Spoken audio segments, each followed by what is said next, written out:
Bonjour à tous, dans cette vidéo nous allons comprendre ce qu'est une réaction chimique et comment équilibrer une équation bilan. Nous avons déjà vu beaucoup de réactions chimiques.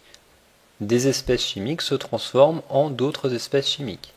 On dit que le système chimique évolue, il passe d'un état initial à un état final. Alors on peut indiquer la pression et la température, mais le plus important c'est d'indiquer quelles sont les espèces chimiques qui sont présentes à l'état initial et quelles sont les espèces chimiques qui sont présentes à l'état final. Par exemple, la réaction des alcalins avec l'eau. Dans notre cas, à l'état initial, on a du césium solide. Le césium est un alcalin. Il va réagir avec l'eau H2O, qui est liquide. À la fin, on récupère l'ion césium Cs+, qui est aqueux. Il est dissous dans l'eau. On a également des ions HO-, qui sont également dissous dans l'eau et qui sont responsables de la coloration rose. On a également produit un gaz du dihydrogène, H2. On a ainsi décrit l'évolution du système chimique de l'état initial vers l'état final. Voyons un autre exemple avec la combustion du charbon.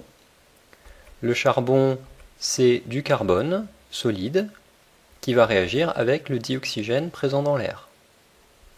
La réaction produit du dioxyde de carbone, qui est gazeux, et aussi beaucoup de chaleur, d'où les flammes. Pour écrire l'équation bilan de la réaction, on va indiquer quels sont les réactifs qui réagissent ensemble. Le carbone va réagir avec le dioxygène. La réaction chimique est figurée par une flèche. Et à droite de la flèche, on va écrire les produits de la réaction. Ici, le dioxyde de carbone gazeux.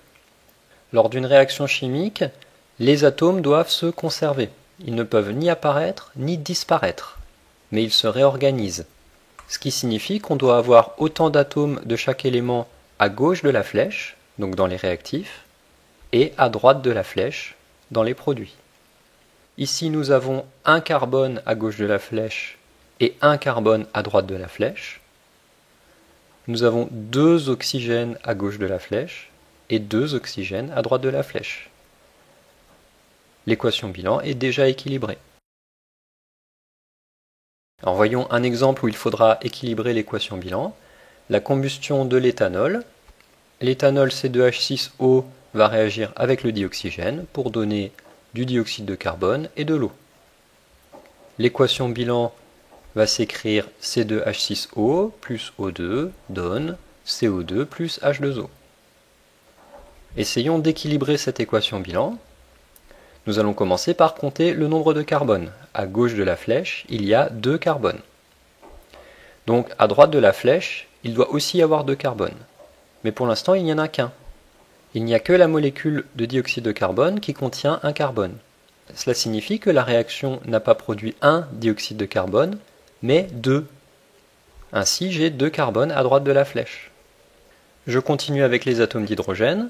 À gauche de la flèche, il y en a 6. À droite de la flèche, il n'y en a que 2 dans la molécule d'eau. Je vais donc placer un 3 à côté de la molécule d'eau. Il y a 2 hydrogènes par molécule, 3 molécules, cela fait bien 6 hydrogènes. Je finis avec l'oxygène.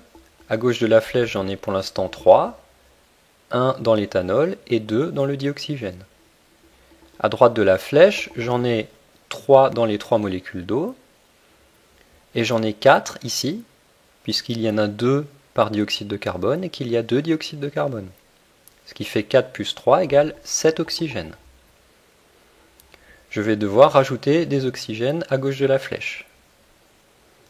Alors je vais éviter de rajouter un nombre devant l'éthanol, puisque si je fais ça, je vais déséquilibrer le carbone et l'hydrogène. Je vais plutôt rajouter un chiffre devant le dioxygène.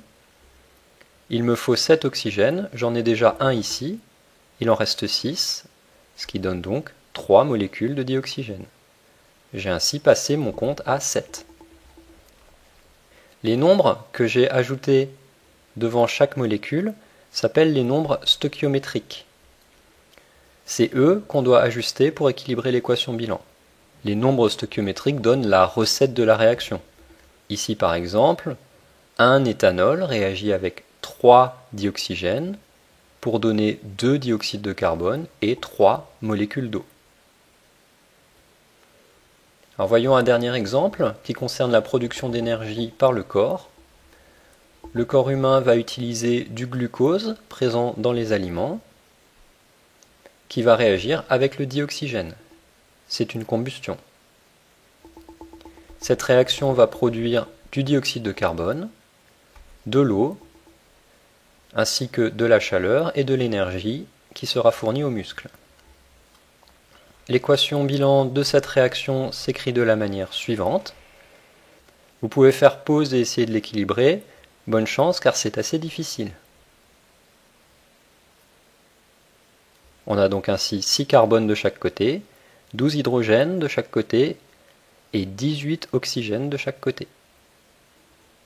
Et voilà, vous avez maintenant compris ce qu'est une réaction chimique et comment équilibrer une équation bilan. Bravo!